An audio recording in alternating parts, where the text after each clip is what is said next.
Welcome to another episode of the Vikingology podcast. I'm co-host number one, CJ Adrian. And I am co-host number two, Terry Barnes. And And yeah, today we have a special guest. I love saying that. I was once at I did a radio show when I taught in Burns, and he said, "There's two things I don't want you to say. Don't say special guest, and don't say you're super excited." And the first thing I did was I said, "Special guest, and I'm super excited to be here." and So, he fired you. Uh, well, no, I mean, I was a teacher. I was being interviewed. So they were just Okay. introducing me to the community. But he's like, these are the two things everybody says, just don't say them. And they were the first words out of my mouth. And even I was surprised. And I was like, well, I probably shouldn't be in radio.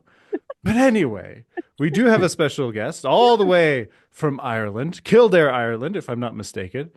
That's correct. Historical fiction author Peter Gibbons, whose notable claim to fame is he was the Kindle Storyteller Award winner last year, the year before, Year before. Yeah. 2023. There we go. Yep, that is a prestigious award for anyone who writes novels. And so that's essentially I presume what launched you into Kindle fame, we'll call it. And then you've just kind of been rocking and rolling ever since. I mean, I've been watching your output of books over the last couple of years, and it's terrifying how much volume you're able to put out there. I'm impressed. You must do this full time. Yeah, I do. Yeah. Luckily the award was the kind of catapult to quit work and go full time. Before that, I was worked in insurance, which is a lot less exciting than writing about Vikings and Saxons all day. So I was happy to kind of quit my job and go full time. Yeah, which the award allowed me to do. So yeah, thank God for that, huh? That is a writer's dream to be able to quit the Yeah. day job and do the writing full time. I'm still working on it. Yeah, yeah. And So what does a Kindle? say uh, again, sorry. No, so I was just gonna say, what does a Kindle Award entail? What does that mean? So the Kindle Storyteller Award, I think they run it in the US and the UK. So every year, it's an Amazon award. So they allow entries every year, and they get thousands and thousands of entries, and then they come up with a short list. So to qualify, your book must be available on Kindle. It's kind of an award for self-published authors. And I was lucky enough to be shortlisted that year for my novel King of War, which was kind of set in the kind of mid to late ninth century, in and around the kind of Viking invasion of England and all the kind of wars of Viking expansion at that time. And I was really surprised because you're kind of up against more traditional genres like crime and romance. And there was a lot of kind of that stuff in it. So I was on the short list. I was invited to go over to the Houses of Parliament in the UK for the award ceremony. And I kind of went with my wife thinking I was just there to kind of make up the numbers. So we went out that day and drinking and seeing London and all those kind of things. And then when he announced my name as the winner, it was kind of a huge surprise. Um, but I think it was the first year that a real kind of action adventure historical fiction novel had been nominated. So I think the judges were kind of surprised by the action and the heroes and one judge was particularly I have a character in that the Viking Blood and Blade saga who's kind of a shield maiden kind of character, and she's got one eye and she does all these kind of cool things. So I think that might have swayed the judges a bit purely by shock factor. But yeah, so it's a cash prize, and you also get kind of support. You get a year's worth of marketing support from Amazon, which Oh is wow. obviously invaluable when you're a self-published author. And that led on then to a traditional publishing deal as well and different things. So yeah, it was good. So it Life just changing. gives you a lot of visibility then, obviously. Yeah, Yeah. for Yeah. sure. Yeah, for That's sure. amazing. Well, congratulations. Yeah. And how cool is that? That a book about Vikings ended up winning the whole kit and caboodle, right? Yeah, Uh, that it's gives me crazy, hope. right? Yeah. Yeah, right. Yeah. I was up against like that, like, detective crime, murder mysteries, and kind of what else was there? Your traditional romance novels, a lesbian romance novel. So, and then me writing Viking.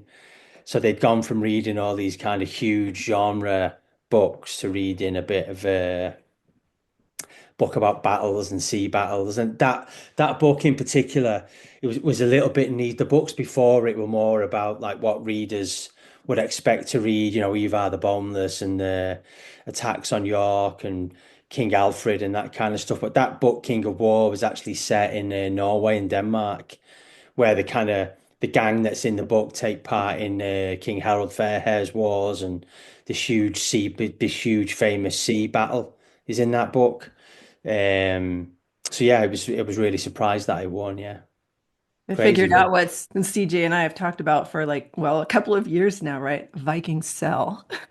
Yeah. People. Yeah, I think so. Yeah, and I think the people always want to read about Vikings, right? It's just sometimes the challenge is to not go too far on the whole, to not go too far in with the mythology and that world, and sometimes try and lighten it a little bit.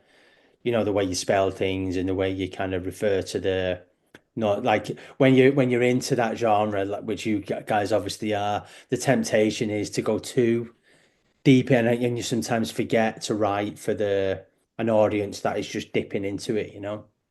Yeah, that's such a great point. It's something that I have been, what's the right way to put it? Not at war with people, but you get people from both camps where it's like, oh, this is way too contemporary in Yeah, the dialogue, and well, what would be authentic to you, because we're talking about a time and place where English wasn't a language yet. yeah, So presumably they're speaking Norse and they're speaking their version, colloquial Norse. So how would that translate today, And I actually, in a conversation with somebody one time, it was just, is it just because I write in an American style and you just think that medieval people should all be speaking British English, which, by the way, the the medieval English would have sounded more American. yeah, So, it's like it's kind of one of those things. So you have to. It's like that balance of what is authenticity, right? I think yeah, that's a great question to ask. And then I think different people have different. Some people want to think that authentic is something that is actually entirely anachronistic. So when you're writing, it's how do you strike that balance where you can please the most people? Now you're not going to please everyone. That's as an author, sometimes if I get a bad review, what I like to do is I'll go over to like the Harry Potter series and read through all of her one-star reviews. Those are fun because everybody gets them, and it's like, okay, yeah, that's comforting. She's richer than the Queen of England, and you know, she couldn't please certain critics. Perfect. yeah. I feel better. But yeah, so how do you balance, like, where do you fit in the how historical should historical fiction be? I think that the books that I'm writing, you kind of have to be. They're adventure books, right? So I love the time period and I love the mythology and all that kind of stuff. But essentially, what you're writing, what I write is kind of three-act structure, adventure novels set in that kind of Viking world. Um, and I try to be as true, like that book, for example, that won the award, King of War, was set in and around the Battle of Hafrsfjord, which is like Harold Fairhair kind of becoming the first king of Denmark and unifying all those, and Norway, and unifying all those kind of disparate kingdoms. So it's kind of true enough in the sense that that's the big story, but there's a little story within that where the gang, like the main character and his kind of companions, have to recover like a mythical sword, the Yingling sword, which is the sword of Harold's forefathers, this mythical thing. So there's all that kind of stuff. So you're trying to sprinkle it in, and they obviously worship the Norse gods, and you try and spell them in a way that's relatable to people, and you kind of have. I try and sprinkle in a few Norse words, um, just to keep it authentic, but not to try not to go over the top, because I think fundamentally you're writing kind of a story that you want people to read and enjoy. It's not a history book. It's not you know what I mean? It's an adventure story. So, but people are expecting some mythology in there, so you try and sprinkle it in, but temper it with the story, if that makes sense. Hmm. Yeah, isn't that what CJ you mentioned a couple times on the podcast that Bernard said to you about what first off he's writing a He's a good storyteller, story. yeah, storyteller first. He's not a historian. He was very clear about that. Then right after that, he wrote a history book. Yeah. But yeah, that was yeah the how historical is historical fiction. I love that question because it is such a thorny question. When I Yeah. did the roundtable in Leeds in 2017, you had your basically the spectrum of all the different opinions, and on the far right was me. My first couple of books were to the T overly historical. They're basically history books, but just dramatized, and then on the far left side, you had the gal who was writing about uh, zombies and vampires and Vikings. And I was like, okay, so that gal doesn't care. Versus me, I'm Yeah. over here like, and who it's like you have to ask yourself, who do you want your audience to be? And when I Yeah. first went into it, I was thinking of, are you familiar with The Gates of Hell, the novel about Thermopylae? And they Yeah. actually teach it at university. Yeah. Yeah, I do. It's actually one of my favorite. I'm just trying to think of the guy's name that he wrote a book about Alexander as well, right? And he wrote, Hmm. yeah, I'm familiar. I probably have it behind me somewhere there. Yeah. Yeah. Yeah. So that's when I first went into it, that's what I was thinking. I was like, oh yeah, I want to write something kind of like Killer Angels too by Michael Shara, where it's like it's a reconstruction of the past. Yeah. But then in writing about Vikings, there's so many gaps you just can't do that. And so No. then it has to become story first. I think it does, but I think, say, for example, if you're describing a ship at sea, then you've a duty to make that as authentic as possible. If you're describing, what they wore or kind of like that, a particular battle or something that happened that is historical, then I think you've a duty to research it properly and try. But I always think the great joy of being a historical fiction writer is the research. Like the books are really what funds the hours spent researching the period and reading great books and things that archaeologists have done and like that. I was writing this afternoon and right in front of me I've got Neil Price's Children of Ash and Elm and researching a particular piece that I wanted to dig out of there. So that the research is the great joy and being able to sprinkle that into the novel that people might enjoy is brilliant. So what drew you to Vikings to begin with? I think it's an accessible time. I think that I love all kind of history, right? I love reading like that about Spartans, Romans, Greeks, the whole nine yards. But I think with Vikings, I felt like I could write a good adventure story set in that period. I was always fascinated by their invasion of England in the ninth century. I was fast like I've lived in Ireland for 17 years and my wife is Irish, but I'm from the northwest of England. And when we were kids, the school brought us on a trip to York, which obviously was the huge capital of the kind of the Danelaw, the kind of northern Mhm. part of England that was ruled for the Vikings for years. And when you go to York, you can really feel it. And places like Leeds and anywhere in the north, a lot of the place names are still Viking names, and that's really inspiring.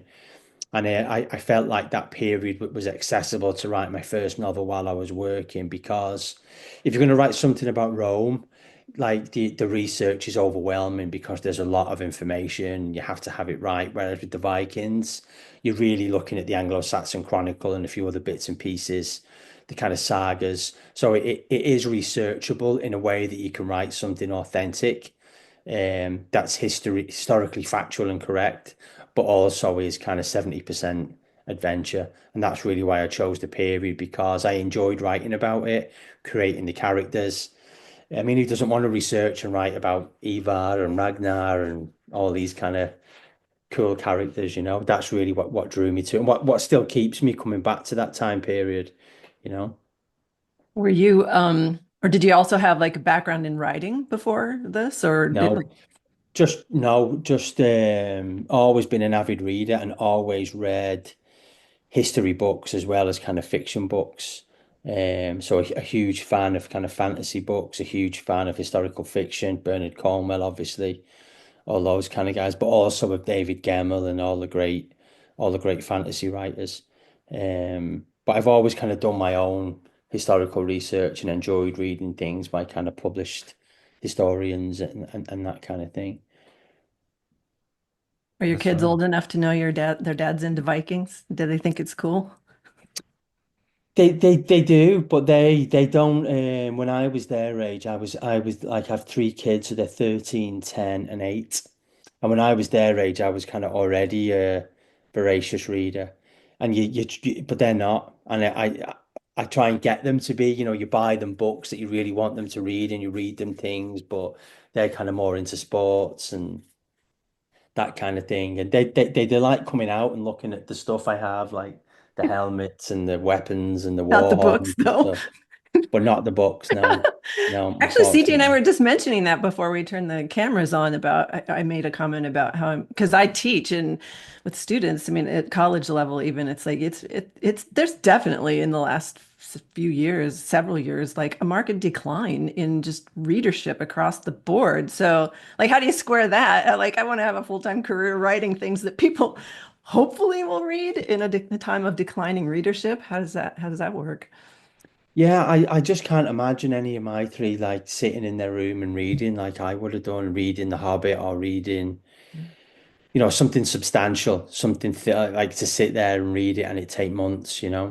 I just can't imagine. It might be different for kids, but the world has changed, right? Attention spans are different, and you not to go on like an old man. When I was a lad, we ate coal for breakfast and all that kind of stuff. But I think when we were kids, you had one telly, one TV in the house, right? And you had your phone, which had a cord on it. So if you were going to call someone on the phone, everybody in the house could hear it. And so you really went to your room to be alone, and you read books, right? Or you went out to play with your friends. But they've so many distractions now. I think reading is way down on the list. Unfortunately. In my household, when I was a kid, the kitchen phone had a cord long enough that I could drag it to my bedroom and actually shut the door, and I could talk on the Yeah. phone just inside the So door. when we were kids in England, everything you had in America was cool. You'd see it on the TV like that, the long cords on the phone. Like we had the shortest cord possible, and it was in the hall. So if you were kind of ringing a girl to ask her out on a date, like everybody was listening. It was not great. But yeah, you guys already had like the TVs in different rooms and the long phone cords and the pizzas delivered, and yeah, it was different in Northern England in the 80s. I'm sure you can imagine. Well, I moved across the pond when I was in middle school, and I remember, and this isn't to disparage the United States, but I think readership is declining less in Europe as it is in the United States. And just from my experience, because I'm a millennial, so we had other distractions. We didn't have cell phones yet, but you could have your own TV and video games and that sort of thing. And I remember moving back, and I was in seventh grade, language arts here in the US, and the teacher's just like, "So, are you a big reader?" I was like, "No, not really." And she's like, "Oh, well, how many books do you read, per year?" I was like, "Oh, what do you mean per year? I don't know. I'll do like 3 or 4 per month." And she was just astounded. She was like, Yeah. my students will read maybe one a year." Wow. I just remember thinking Yeah. like, what? That's I my know. parents would never let me get away with that. And plus Yeah. I enjoy it. Like I enjoyed, and this is I was seventh grade, so I was 12. And I was already reading Game of Thrones, right? Yeah.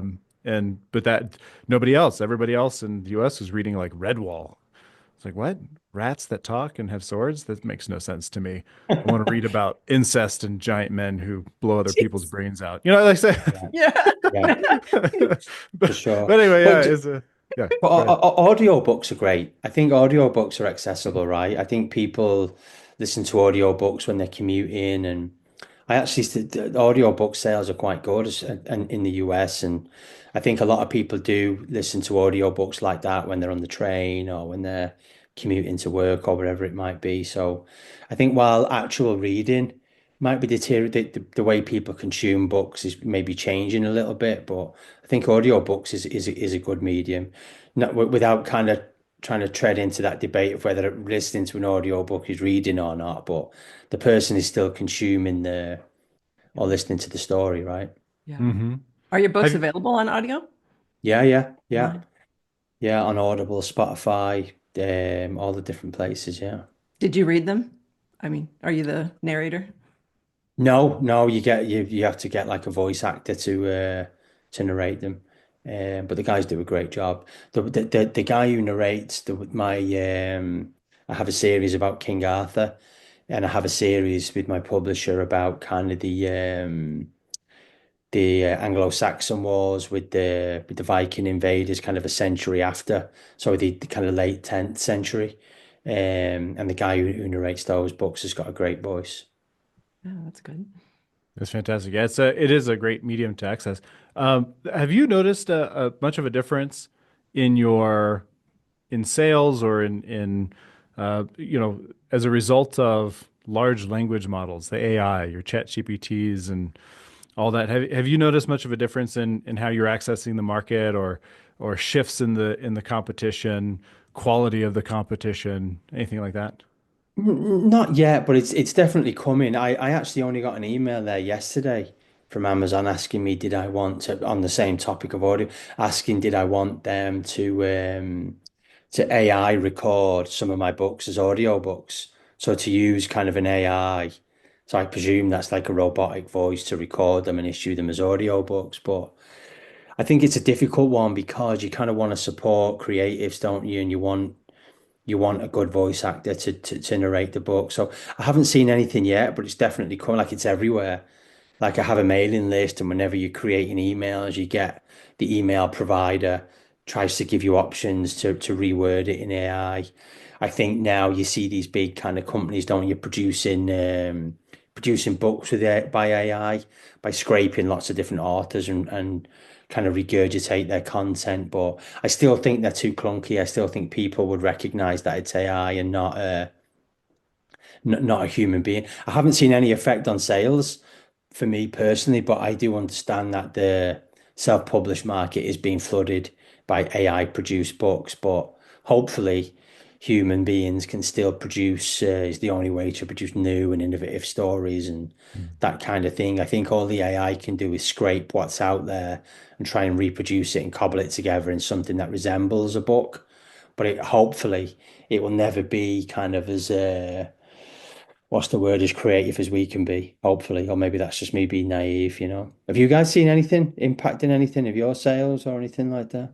I don't do books, but I teach, and I've been teaching about the Viking Age for 10 years, and my students and I work on a collaborative book project. So we create an edited volume together, so they're writing the essays as contributors, and I'm Mm, just now, and just with a sliver of the students starting to see it. And yeah, I mean, it's easy to pick up on, there is no sort of personal voice in it. You can tell it's just sort of a compilation of just factoids out there and stuff. But yeah, so, I mean, and I don't mind if people use it to just get some background information, but I certainly don't want, a bunch of copying and pasting because the whole, point of writing a historical essay is to be interpreting the evidence on your own and, putting forth your own kind of opinions about it and stuff. So I kind of, slay those people. It's like, no, this isn't going to fly. You can't just yeah. do it like this. But I think, and I've read an interesting article that a colleague sent to me just like a few days ago. A guy who was faculty in, I think it was philosophy, and he was talking about how disheartening it has become, where he used to think that, he was sort of teaching and being involved in this kind of collaborative intellectual pursuit with students. And now he's basically just he goes, now all I'm doing is like, finding chat GPT cheats and so the job has become kind of Yeah, it's, demoralizing in it's that crazy. regard. And talking about how students are sort of like, yeah, well, what's your problem, old man? It's like this is the way of the future, and like jobs that I'm going to have in the future are going to require me to use AI to do this, that, and the next thing. And so sort of like, get on board. And so, yeah. I don't know. It is Well, just disheartening. I mean, I'm old enough to say, like, I want the creativity and the humanity still to be present. for sure.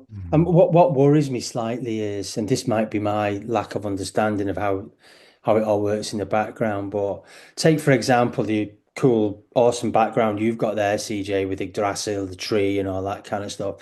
What worries me is that the AI stuff can become an echo chamber of wrong information. So say there's an article out there somewhere that describes Yggdrasil and describes it incorrectly. But an AI like ChatGPT is pulling from that incorrect information and somebody's regurgitating that. Like, how long is it before that incorrect information filters through and becomes the correct? Do you know what I mean by that? It's kind of a Yeah. weird Yeah. You No, I are actually you get said head that. around, right? You Yeah, I are said that to speaking to students. something that's actually happening. I follow this gal, Sabine Hofenstadler or something like that. She's a German astrophysicist or just physicist. And she did a whole video on how AI is going to destroy itself because as more and more content online gets produced by AI then learns from its own content, is drawing from its own content. And so it's creating, just to your point, Peter, this echo chamber where it becomes less and less creative because it gets stuck in a feedback loop and then it essentially destroys itself in the process. And we're a couple of years away from that, so she said in this video, and there's no way around it because they operate off of all the publicly available information, and there's Yeah. more content being produced by AI right now than by actual people. So it's getting more and more stuck in this feedback loop. So the future models that survive are the ones that are choosier about the information that they use to teach themselves essentially. So yes, Yeah. that is actually happening. So for me, the big thing is I have not won the Kindle Storyteller Award, so I don't have that leg up. So it's a little bit more of a grind, and I have noticed a significant drop in my exposure on Amazon. And I've also noticed in our category, which we're both in the same one, the volume of works being produced has multiplied by 10 since ChatGPT and things like that have come out, where I'm noticing people putting out, total unknowns who just show up and within 3 months have 50 books. And you're like, what? How does that work? And I have a Yeah. friend who is also, he's in the industry. He helps authors with stuff and he keeps a pretty good finger on the pulse of all the data stuff. And it used to be 1 million books were published in the Kindle store every year. Very competitive landscape, right? Uh, Winner takes all too. 90% of all the revenues go to the top 100 bestseller list or books that have cycled into it within that year. So it's a really competitive industry. After the big LLMs first came out, they went from 1 million a year to 1 million a month. Wow. Yeah, and Luckily, it's crazy. Like the whole frequency thing is like I myself am quite so I write 4,000 words a day, right? That's kind of my thing. So from coming from being a professional, working in business and all those things, sitting at your desk. I sit at my desk 9 to 5 and I write 4,000 words a day, and that's my kind of, you might be able to get to five, but you're kind of diminishing returns then, right? As the day goes on, the quality is kind of reducing. So the frequency at which you can write is limited. Do you know what I Mhm. mean? So I think if people Absolutely. are releasing that kind of volume of books, then I think there's maybe a duty on Amazon if they care to try and regulate that, or maybe they don't care. I don't know, but surely you can. If you're trying to produce a work of quality, there's a limit to what you can publish every year, because you have to get it edited, proofread, cover designed. And like for Hmm. me, I'm always in that cycle. So like I finished the self-published book there a couple of weeks ago. Now I'm on to one with the publisher and straight back. You do your plan and it's 4,000 a day and blah blah blah. So, but while you're doing that, you've also waiting on a proofread on a previous book or a cover design on a pre-order. So that's kind of the cycle. But there's a limit on what you can produce that's of any sort of serious quality, surely. Yeah. Oh, absolutely. Well, and the thing with the algorithm is that the volume is rewarded. So Yeah.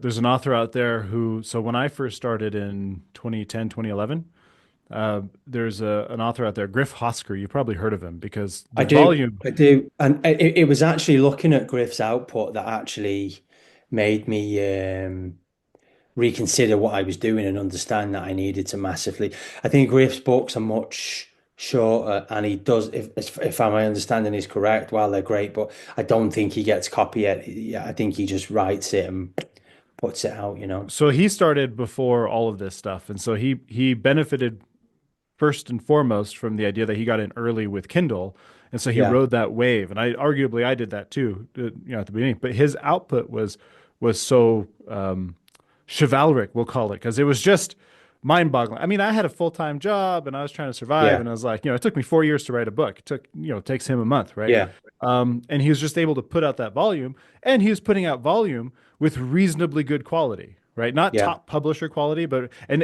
actually, if you go through his stuff, it gets better and better and better and better. And then now I think he does. have like an actual publisher, and so there's Yeah. it churns through. Like his most recent book, I started reading it and I was like, this is way better than what I remember from 10 years ago. But his whole game was volume, and that's how he became successful. But now Yeah. with AI, it's like that pressure's on. Like, that I think there's a lot of people out there who are leveraging AI so that they can reach that output level or even exceed it for the algorithm. Because it's you live and die by our feudal lords, as Terry likes to call them, with their algorithms. I think you do, but I think people, if they're looking at going down that road, need to be careful because there are a few authors, self-published authors in different genres like thriller and crime, who've been accused and caught out for plagiarism. And I imagine that they've not sat down and got someone else's book and copied out, but I imagine what they've done is pumped a question into AI, received a response like, I don't know what it might be. How do you shoot a sniper rifle from the top? I don't know, but you know yourself. And the AI comes back with it's this type of manufactured gun, and you look through the site and you do this and you do that, but that's actually scraped from somebody else's book. And if you're Mm. reproducing that, you're actually plagiarizing somebody else's Mhm. work. And I think that that's happened a few times. I've seen where people have been burned like that. But look, I think all we like for my part, I'm lucky that I get to write every day, and for me, it's my job. So like that the mantra for me like that I do 4,000 words a day by hook or by crook, and that means that then every 3 months I have something that's kind of finished, and then it get proofread and edited, or if it goes to my publisher it gets a structural edit, then a proofread and a copy edit and all those good things. So but yeah, look, this is the world we live in, right? And you kind Mhm. of have to stay true to yourself and try and block out some of that noise, right? Well, that's where we human beings need to stick together. Verified human being, written. Yeah, yeah, Get the exactly. blue check mark, which now means you're human. Yeah, Yeah, yeah, maybe. That could Oh, be yeah, something in the future where it's like, I only want to support human beings writing, this stuff, and yeah. maybe we should get a check mark. I know. Amazon does have a little when you publish a new because I just published a new book in December, and they have a little check mark that says, did you use AI for the production of Yeah, any part of the book? And so they are t gathering data at the moment for yeah, that. But other yeah, than that, no, but it's yeah, just is that on the honor system? it's Because that's what yeah. it is. It's the like, honor system. Yeah, yeah, yeah, yeah, yeah. yeah, Unfortunately, although I did try to ask, I was curious. I asked ChatGPT if it could write in my writing style. So I told it like, I asked it, are you familiar with, pretending I wasn't me, are you familiar with the author C.J. Adrian? I said yes, and then it pulled up my website, I pulled up my books and everything. I was like, okay, write me a paragraph that's written in my style about this. And it totally missed the mark, and so I felt relieved. It was I not know. good. Wasn't even close. It was just I was, I don't think to your point, Peter. I think they're just it's like a parrot, right? You're getting a parrot to do your work for you. Yeah, Parrots are just mimicking, and they're not actually synthesizing. There's no synthesis. There's nothing, you know. yeah, and yeah. I look. I think like that. If you're a writer, like we are, like that, the joy is sitting down and planning out a battle scene, or if the guys in your story are visiting a particular Viking town or settlement, maybe this is just me geeking out, but it's cool to research that place and build it in your head and write about the buildings and the streets and the hall and the fire and the whatever's on the walls, and that all that is that's the cool bit, right? So if you're Mhm. stealing that from yourself, you're kind of missing out on what but the point of doing it is, right? Do you know what I mean? It's kind of yeah, like Yeah. that's the fun part. yeah. What if they walk into this place and there's this, or there's a raven up on the thing, or what if the shield has got this on it, or what if the woman has only got one eye because blah blah blah blah blah. That's the that's the great part of making up stories. Well, and also Absolutely. using themes that we're learning from life, right? And kind of using this space as a sandbox to play out some of these scenarios that maybe in real life, at least for me, it's like I can't play this out in real life because I'm just stuck in an apartment working a job and otherwise having pretty meaningless life. And so then I put it in this Oh, little gee. sandbox. What? It's the modern, that's the modern like life. Like what are we here for? I mean, it's the last company that I was working with, I remember the CEO came in, he's like, "This isn't God's work. What the hell are we doing here?" I was like, "Well, we're making money. And what else? That's it. That's it. Just that's your whole purpose. That's what society wants you to do."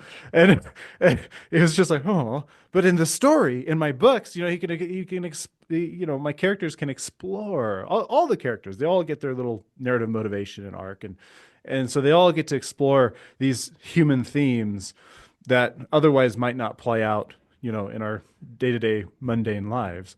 And I think Yeah. there's value to that AI just can't replace. No, like you can't replace spending the morning mapping out how they would have got a long ship all the way kind of from the Baltic all the way down the rivers to get to, to Const what they would have come up against, the different people they would have met on the journey and, the challenge of lifting up the ship and carrying it to the next river. Like that's the beauty of writing the story and doing the research, right? Oh yeah, that's in but the one I just released. They go to the Constantinople early before anyone was before when the trade routes were first being established, and they're portaging over Yeah, and that's great, from river to figuring the river. rapids and the Khazars and the names for things, Miklagard and the different rivers and all that. Like that's the cool bit, right? This morning I went really deep into I was thinking of like what would a Byzantine general, the Tourmaches, what kind of armor would he wear? And so I went really deep into The Byzantine. Drazina, is it the Drazina? They're the warriors, aren't they? The kind of the Drazina warriors with the Yeah, kind of the scaled armor and yeah, with the scale, yeah. So they have the scale armor, and now this is like the year's 848. So it predates. So it's kind of fun too because it's harder to find that information precisely because we have lots of documentation for what came after. We have lots of documentation for what came before, but for some reason that one specific period is kind of tumultuous. They lost a lot of ground. There's a lot of upheavals, and so it's like, what would they have worn? What color would it have been, or what color would they? And that's just. And I still don't have the answer. We jumped into this podcast in the middle of that, and so I'm still trying to figure it out. But yeah, that's when they yeah, make the switch over to lamellar instead of having, solid plates and all yeah, those things. And that is a lot of fun, right? yeah. So I have a question for you then about that as far as so I'm not a writer, I'm more on the academic side and my research. I mean, in the academic community, there's a lot of discussion now about actually who you mean when you say Viking. And the whole sort of, is it uppercase V, lowercase v?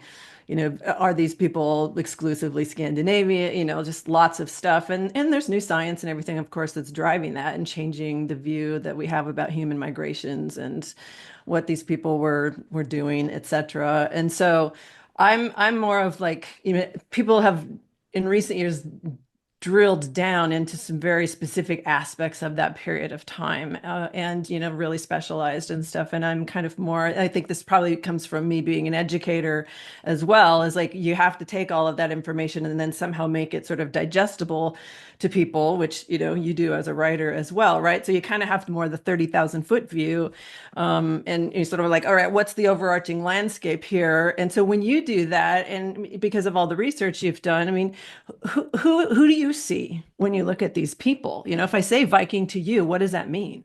Well, yeah, okay. So what it kind of means to me is I have this vision in my head of a people that kind of was spawned out of, if you go all the way back, right, and you guys can correct me if I'm wrong, but this is just the way I kind of see it is you have that huge kind of volcanic eruption in like the third or fourth century, and it covers Europe and all those areas in that kind of ash, and you have people that come out of that darkness, the survivors who come out of that darkness, and a lot of them go north. And that's where some of these myths and legends about the Ragnarok and the darkness and the end of time, all that comes from that. And they populate these places in and around England, France, Scandinavia, the Netherlands, Germany, all these kind of places. But if you live in kind of Norway and Sweden and Denmark, it is kind of a harsh countryside. You've got harsh winters.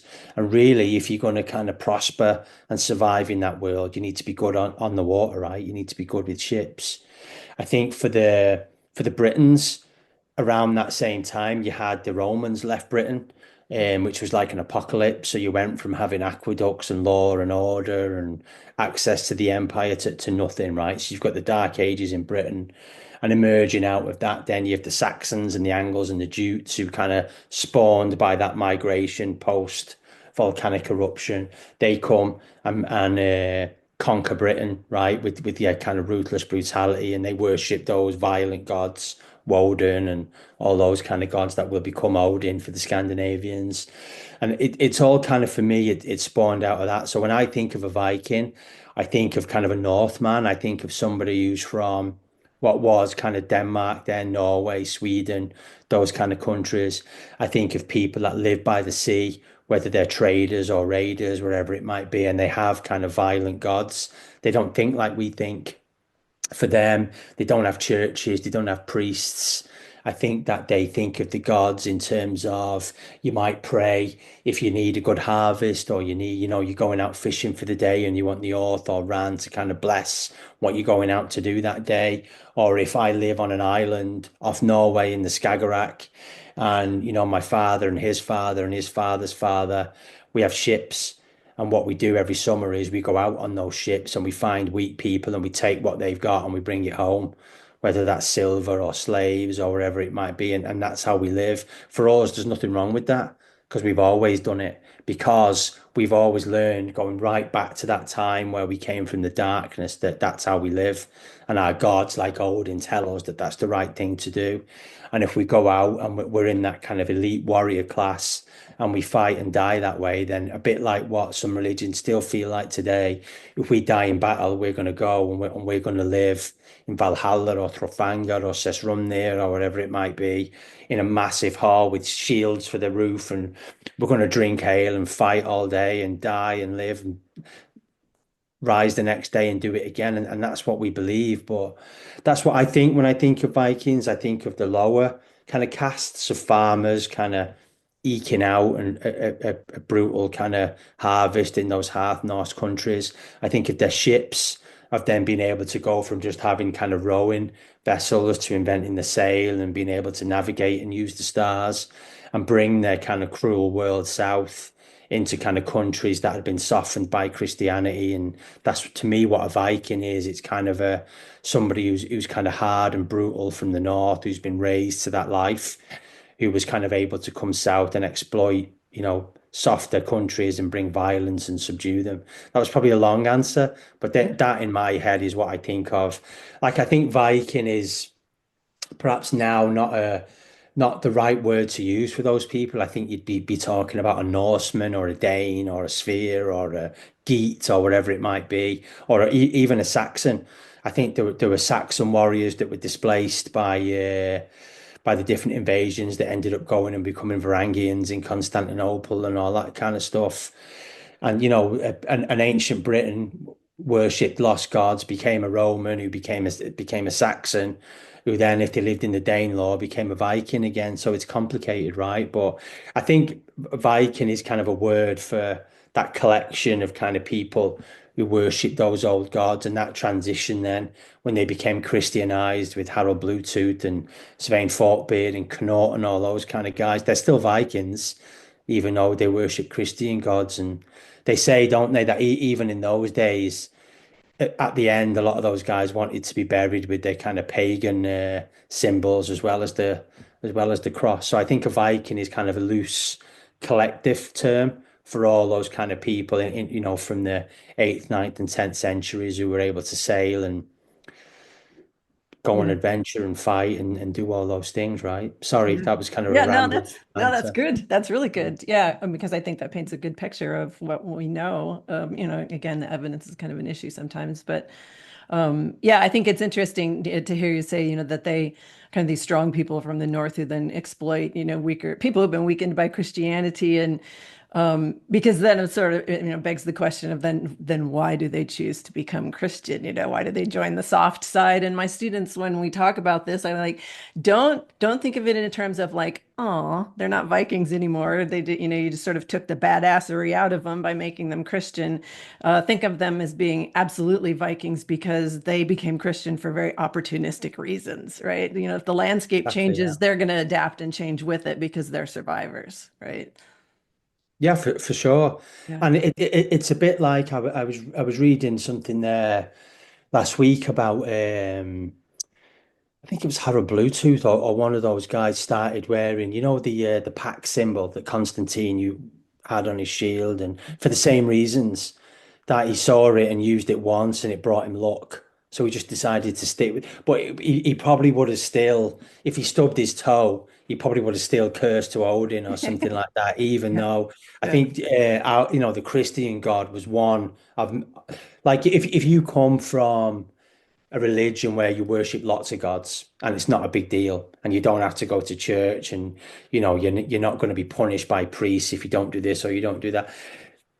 Adding one god to a list of 20 gods is not necessarily a big deal, so it's no problem for them to add one powerful god who's like, wow, they worship this god who's brought them, mints and coins and all this kind of look at how rich they are with the cloth they have and this kind of stuff and the technology they have. So I'll worship that god as well. It might bring me a bit of luck. Yeah. So I think that they're still Vikings. Do you know the story from the Primary Chronicle about Vladimir choosing which religion to follow? I mean, it's the No. same thing. It's along the same lines of things. When was he? This is like late 10th, very early 11th century. He was one of the Rus grand princes.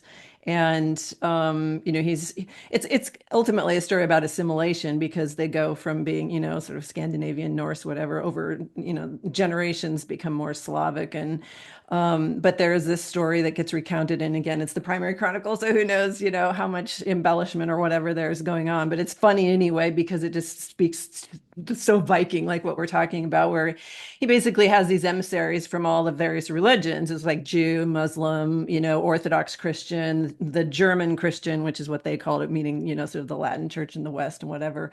And he just sort of one by one, like, yeah, no, not the Jews, because they were supposedly God's chosen people, but then they were exiled. And so God's mad at them for some reason. So I'm not going to join them. And then it's like, oh, the Muslims, no, because they don't eat pork and they don't drink. And, we Rus can't survive without drinking, just all this stuff. It's like one by one until he gets sort of this process of elimination. And then I think it's like he likes Hagia Sophia, it's like a pretty church and whatever. So it's kind of like, all right, I'll go with the Orthodox Christian. It's like not exactly a guy who's like, took Jesus into his heart. It's Yeah, like, exactly. Yeah. I can drink, Yeah. I don't have to do this, that, whatever. Okay, you win. Yeah. That's a good story. Yeah. Yeah, I actually I'm hosting a Reddit AMA next week, and they people can post questions ahead of time. And so I've been reading through some of the questions, kind of in anticipation. And one of them goes along, kind of goes along this line of the Vikings coming in and attacking places, and uh, the question that they ask is, what would what would have been the best defense against a Viking attack? And my gut answer just right out of the gate is, a garrison, someone there to fight back. Gunpowder. Because if you look at the Carolingian Empire, they were not chump change. They were the supreme authority in Europe at the time, and we know, especially early on, the Vikings couldn't come close to fighting them successfully. That's why they were hit and run raids, right? The first phase of Viking expansion. So I love what you said, Peter, about this harsh environment that they're growing up in, and then they take that south. I think that's really poignant. And then it's a collection of people, so we're not talking about one unified group or anything like that. I love those things. As far as them being the people they're attacking being weak in certain respects, maybe like in the countryside where it's still defended, but we are talking about armies that are every bit as much more evolved than the Vikings were, especially early on, and they had to learn how to adapt to that. I think that's why you see, particularly in the British Isles, more concerted incursions, right? Versus in France, for example, where once the political turmoil kind of settled down, the armies would come back up and the Vikings would leave because they knew Yeah, that they really didn't for stand a sure. shot. Right. Yeah, and I think like that. If you think about well, Alfred figured it out, right? King Alfred figured it out eventually by building the burhs. So eventually, he figured like the challenge always was that you know if I'm responsible, if I'm an alderman or whatever I am in, or I'm a thane in England,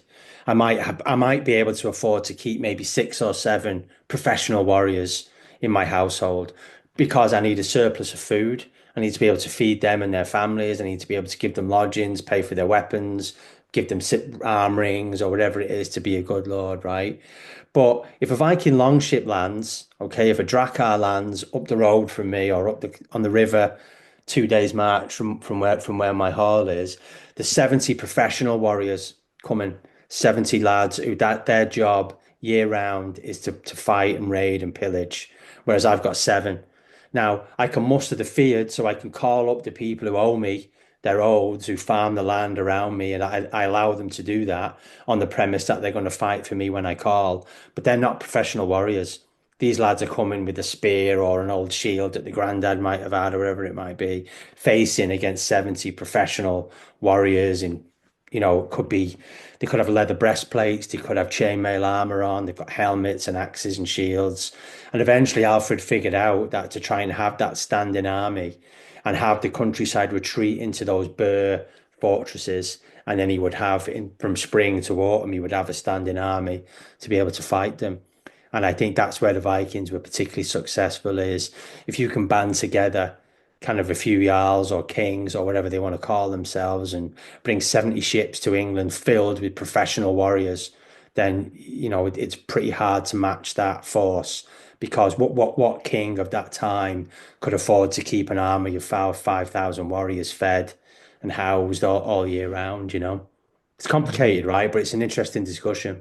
Yeah, That's that part of an hit. evolution too, Yeah. though, because you're talking about Alfred, which is late ninth century. That's 100 years into the what we nominally call the Viking Age. And at the beginning of the Viking Age, you'd be talking about that Thane with 6 or 7 dudes. It's going to look more like that than it is a Yeah. professional army or whatever. Yeah, later. Yeah, yeah. Well, and that's the difference between the British Isles and France, for example, or what's now modern France, Germany, a little bit of Yeah. Poland, where the Carolingians could field, 2, 3, 4,000 soldiers year round, keep garrisons and that sort of thing. And in fact, the siege of Paris is a great example of that because in 845, when the Vikings arrive and there's nobody there, they knew because they had intel. I mean, these guys were not stupid. I mean, they knew when to strike and how to strike, because Charles was off, fighting somebody with his 5,000, But as soon as he shows back up, they're like, "Yeah, we'll take the money." Yeah. They knew. They're Exactly. like, Yeah. we can't hold this thing from you guys, but Yeah. we'll make you believe that we can, and we'll take your 7,000 pounds of silver and just, as we I say in know. Dungeons and Dragons, we're gonna misty step the f out of here. Yeah, exactly. I love I try I typed this out one time, one of my stories, but I deleted it because I thought it was a bit whimsical. But I always imagine that, say 3 crews sail to England, right, or France, wherever it might be, and they get paid off, they get the gaffle payment, so they row and sail home with chests full of silver, and the wife is asking them like, "So how was it? Like, we have a tough summer at sea?" "No, it's fine. We didn't have to raise a spear and look at all the silver we've got." It's like. So it's a strange world to try and get your head around, in it, that they would be so afraid of them that they would pay them kind of thousands and thousands of pounds of silver just to leave them alone, Well, which that's obviously part of then it. Go is ahead. incentive for, they tell the fella in the next valley back in Norway, and he's like, "Hang on a second, you didn't Yeah. have to fight for it. I'm going next summer." Do you know? Do you But I know? think that's part of the evolution, at least that we know about. The fact that are they're not just these, like CJ said, it's they're thinking, right? And especially by the time you get to I mean, the ninth century is really interesting because of that evolution that takes place and the expansion of this sort of Viking enterprise and stuff. And that the fact that they can start to use what who did I hear they call it this? Anyway, it's message violence, right? You don't have to be violent all the time when you have the reputation for violence. You sort of dole it out, right? So that Yeah, it matters when it matters, but the main thing is that that for the rest of the time, which is probably the bulk of the time, it's just people living in fear of what could happen because Yeah. they've known you to do it before. And then it allows them to become much more strategic and do things like thinking about, ROI, risk reward assessment, because then, it's like it's maybe it's fun for them to be violent, but it's also expensive for them. You're going to lose men, you're going to lose equipment, you're not going to win every time, et cetera, et cetera. So they probably have to start thinking about like, no, we can't just sort of walk in and be these knuckle draggers like wherever we go, because then it's not going to pay off in the way that we need it Yeah. to. And I think that's the romance and why people love Vikings so much is the kind of idea, isn't it, of those guys taking to the ships, which were quite flimsy, and going out on the wild North Sea and all that kind of stuff. Like just the sheer daring of Yeah. them to do it and the bravery that was involved, I think, is what will always fascinate people, hopefully, and keep Yeah. them reading books. Yeah.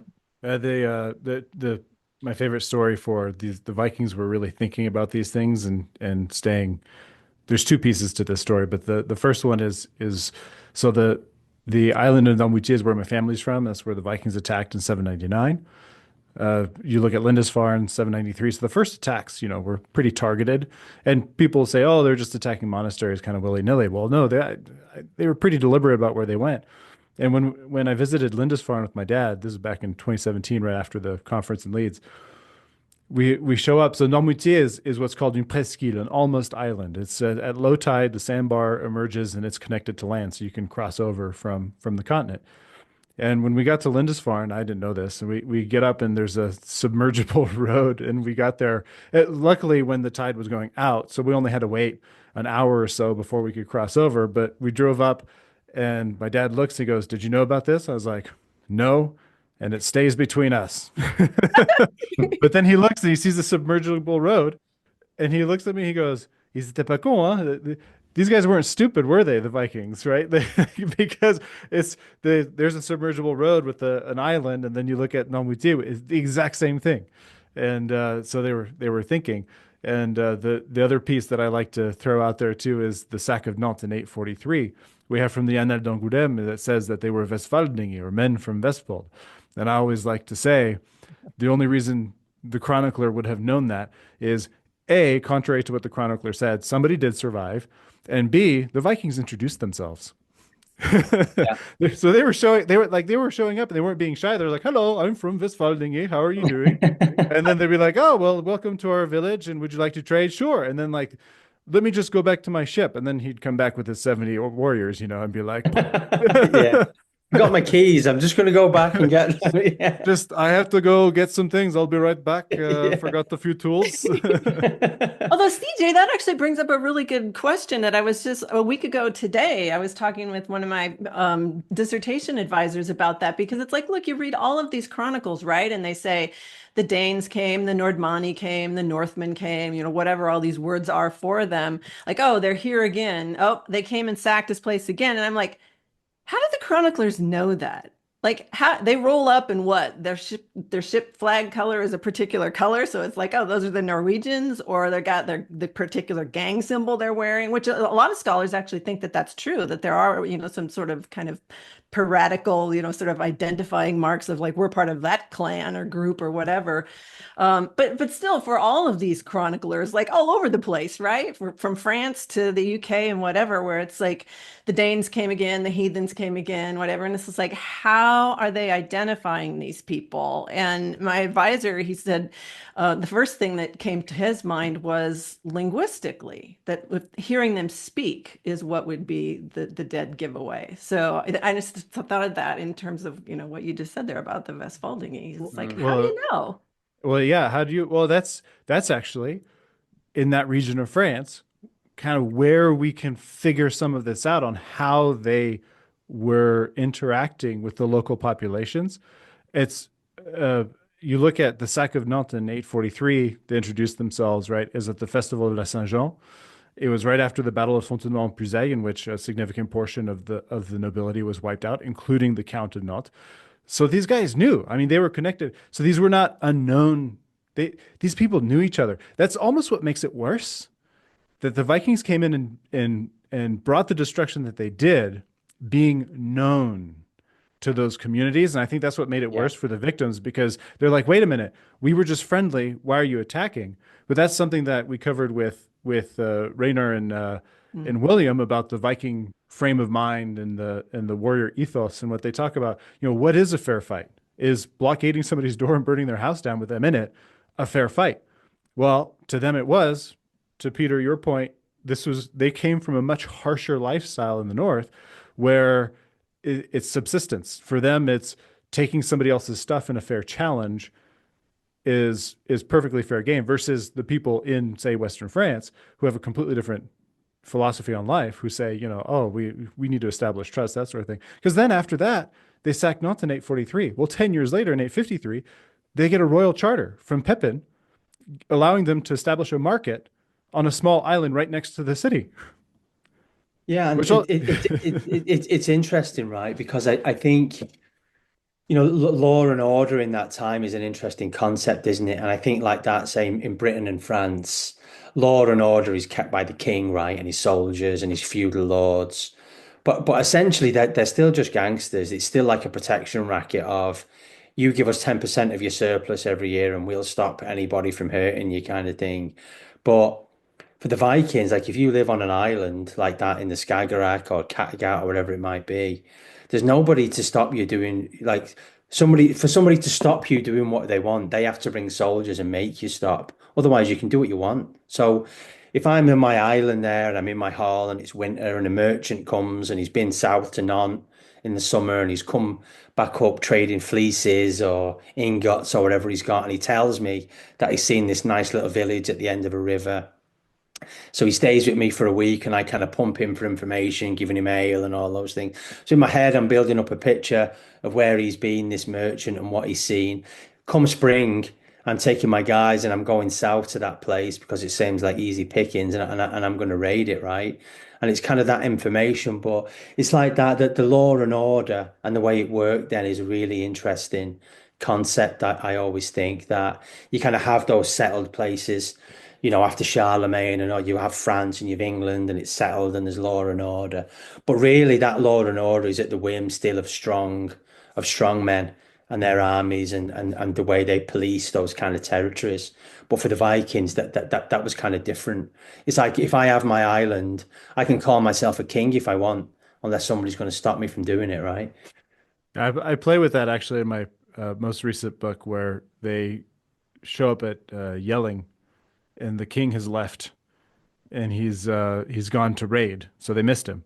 So they go out into the bay and they commandeer a boat because they've shipwrecked theirs. They commandeer a boat and they go out and they get captured by pirates. And the pirates are there because, well, the king's gone. So now we're like, Yeah, we're taking control of this bay and we're stealing everything. yeah, It's just if the strong man isn't there, then it's fair yeah, pickings, right? It's yeah. It's such a different world to ours. Sometimes it's fun to kind of try and get in that headspace of what it would have been like. Well, there is mixes in, I think now, and CJ's heard me say this before too. I mean, I've talked about the Vikings as far as them being kind of, and I mean legit Vikings, not Scandinavian people, right? Like of being, a cartel or like the mafia, like you just said, a protection racket, things like that. I mean, so there's a level at which, we can still see some of that even in the modern world today in places for sure. And yet there is this idea of, Scandinavians at that time, yeah, being like what you just described, where maybe law and order is minimal, etc., or it's something that maybe we can't get our heads around very much. But that is not to say, and it's very well documented. We have lots of law codes that still survive and things like that. And now I'm going to do a shameless plug for my other PhD advisor's book.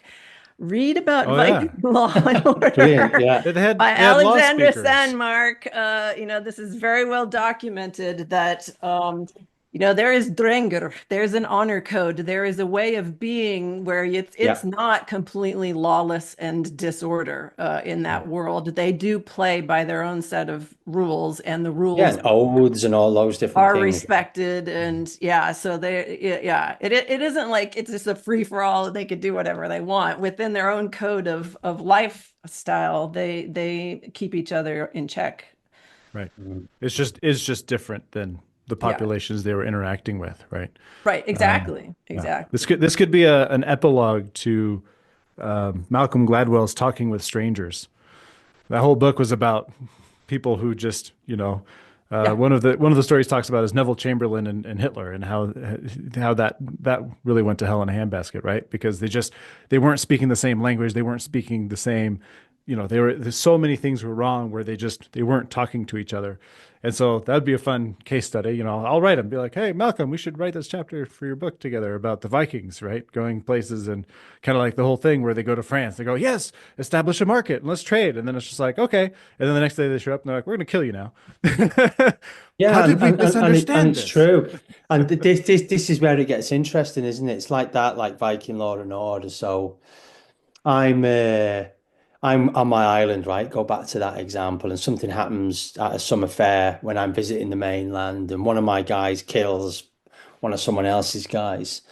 The law and order would state then that my guy or me owes Weirgill to pay for that death, right? And we're under oath to pay that. Until I decide not to pay it and I go back to my island with my ships and I'm like, well, I don't want to pay that. And if you want me to pay that, Gonna make me. come and get me. Yeah. I'll be waiting for you kind of thing. It's that kind of whole the concept of it is interesting, right? And fun when you're writing stories, it's fun to kind of explore that. That's where Blood Feud comes from and all those different things, right?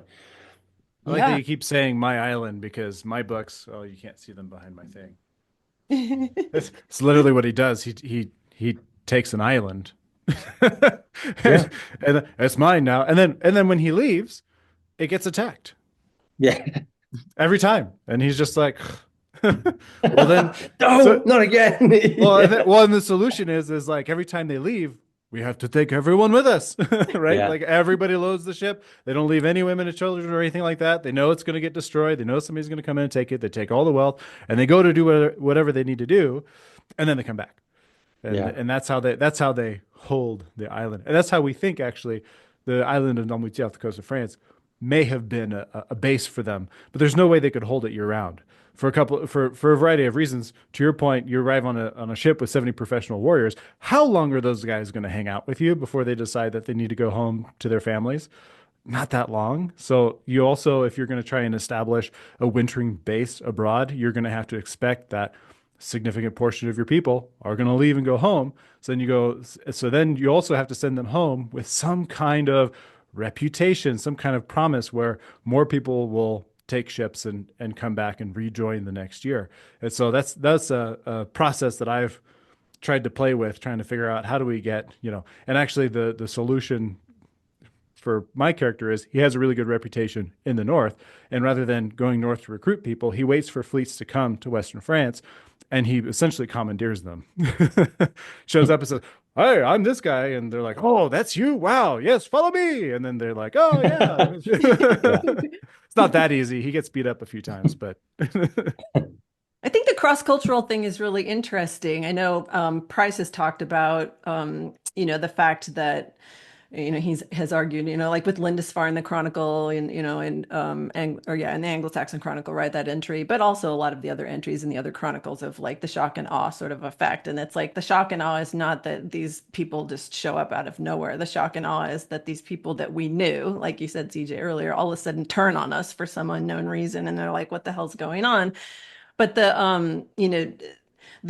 idea of, the Christian versus the non-Christian, and and CJ's heard me say this before in previous podcasts too, this really great article by the historian Guy Halsall about this cultural difference. And the title of the article is like, playing by whose rules, question mark. It's like, looking at ninth century atrocities where, when you read the chronicles, it makes it sound like, what the hell, and it's like these people are the worst people in the world. And it's like, yeah, but when you look at the landscape of warfare in medieval Europe, Christian on Christian were doing just as equally terrible things to each other. Yeah. So then it's like, all right, why the shock and awe then? It's like, well, because because they're heathen, because they're not Christian, and so they don't play by the same rule books. We can't punish them with the same sort of fear of damnation and hell and on all these kinds of things Yeah. that they Yeah, don't we care can't about. excommunicate them kind of Excommunication, thing. yeah, exactly. So it's like they don't care about. But I was thinking about that in terms of like you two as writers and the sort of, the counterfactual history,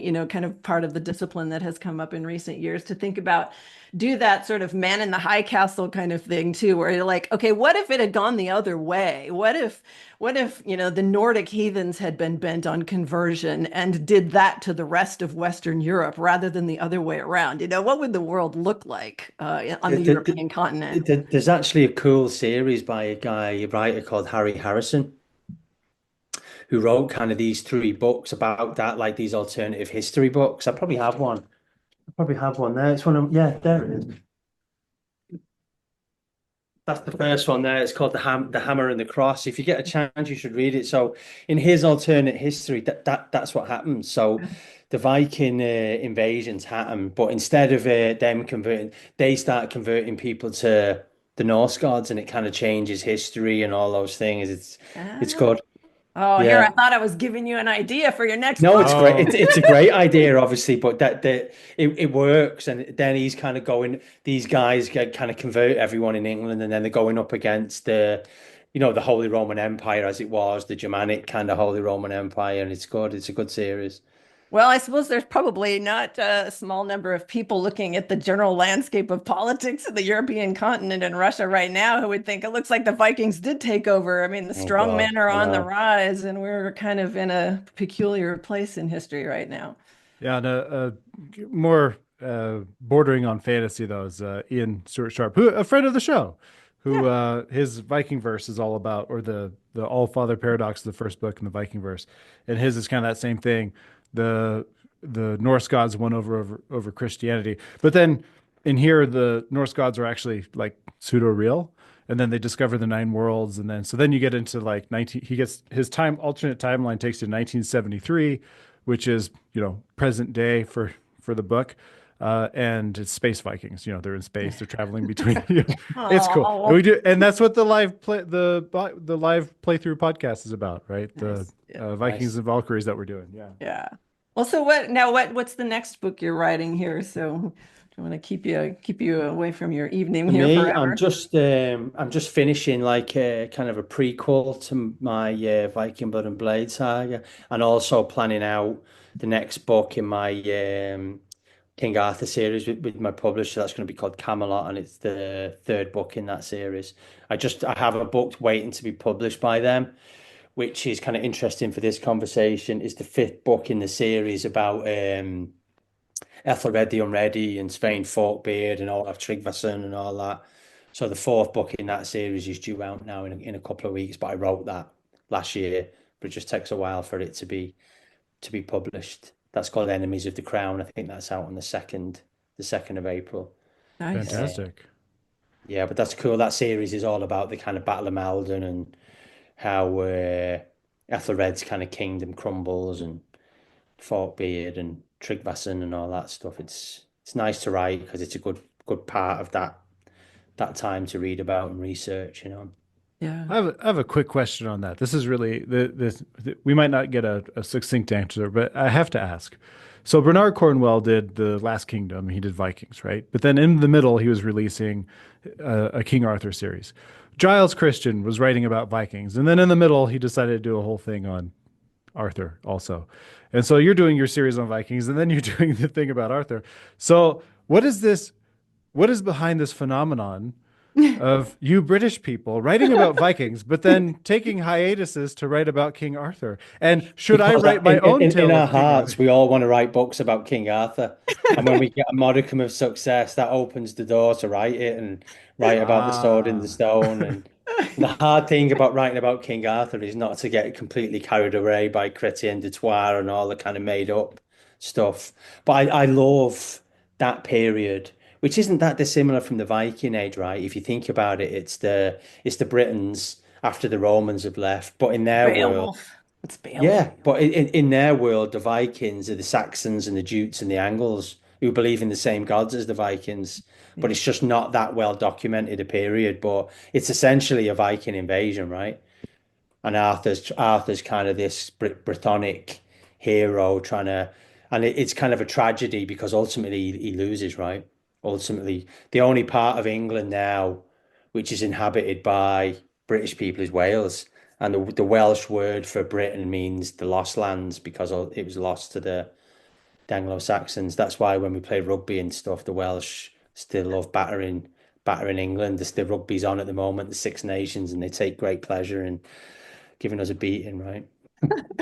Yeah, Well, these maybe I'll do my foray into the Arthurian legends, but of course I'm going to take it a whole different direction because I'm French, and then actually from the Brittany region of France, the Bretagne, where you go there and you talk to people, and I'm one of those people who's convinced we have the stone where the in the magical forest where the sword was at. That's what they say, right? That Yeah, during that invasion, a lot of the kind of what you would call ethnic Britons did go to that part of France. yep, and I argued that it's actually a French story and it took place in Brittany, and I had somebody from England who commented back, well, if that's true, why are all the place names in England? And I was like, have you been to Brittany? It's all place names from the Arthurian legends, the whole Yeah, thing. yeah, for sure, yeah. And a lot of the place names in England, in Britain, because the British people lost a lot of the place names in England now, particularly in the north, are Viking words, right? And Saxon words. They're not British. The British language would have been more like kind of Welsh and Cornish, not Mm. anything like we speak now. Yeah. Yeah, yeah. It's that's one of the candidates for the historical King Arthur is a guy who actually fought, I think he fought the Huns or somebody like that in eastern France, and Yeah, then came back to Brittany, and that was the first Atlantic Wall. Anyway, it's really interesting stuff. But yeah, it is I interesting. yeah. Yeah, it is interesting. Like he would have been this kind of late Roman Empire's auxiliary cavalry commander or something like that. That's kind of a cool segue from the Arthurian stuff. Yeah, and then they tried that movie with Clive Owen that was just a disaster and a half. Yeah. But the thinking behind it wasn't, it's just the way they executed it was a bit Hollywood, wasn't it? But the actual thinking behind it, there was something there. But Yeah, yeah, yeah, yeah. Well, Wonderful. true to form on Vikingology podcast, the only place where we can start with Vikings, go to AI, go to a little bit of writing, talk about Kindles, and then end with King Arthur. Within a Viking context, yeah, right? Everything in King the world is within a Viking context for me and you, King CJ. King Arthur as an interlude to writing a Viking series. King Arthur is a proto-Viking. Yeah, yeah, yeah. exactly. Ooh, there we go. Historicity be damned. Let's do, Arthur the Viking. You go. Oh, Yeah. well, it's been great to meet you. Thank you so much for coming Yeah, on. And same. Yeah, thanks for coming on the show. yeah, This is Thanks, great. guys. Really, really appreciate that, and I really enjoyed the conversation. Thanks very much. yeah.